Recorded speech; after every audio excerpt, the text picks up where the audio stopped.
A headless and severely emaciated skeletal figure sits with legs crossed and hands folded gently on his lap on a rectangular throne. The artist who carved this stone sculpture emphasized the network of veins that burst through this figure's taut skin, his protruding rib cage and collarbones, and his hollow, empty stomach. This sculpture, which has its origins in ancient Gandhara, or modern-day Pakistan, and dates to the 3rd to 5th centuries CE, represents a fasting Buddha.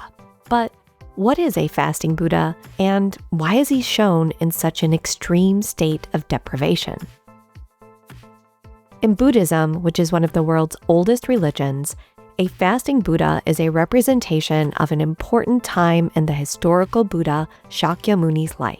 Shakyamuni, who was born as a South Asian prince named Siddhartha Gautama, founded Buddhism in India around the 6th or 5th century BCE.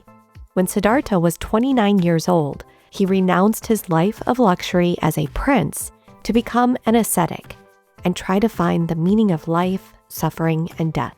He lived as an ascetic for 6 years, practicing extreme self-denial. These 6 years of self-denial are captured in sculptures like this one that show him severely emaciated from lack of food over such a long period of time. Though rendered in a calm pose of meditation, after spending 6 years in this extreme state of being, he eventually realized he could not find answers to how to end the suffering of all living beings while exhausted by hunger and thirst.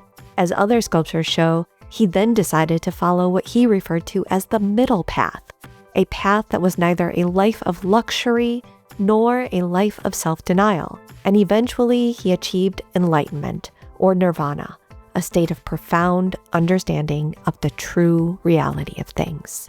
This sculpture, which was damaged, explaining its lack of a head, is a reminder of the historical Buddha's story and how he eventually reached enlightenment.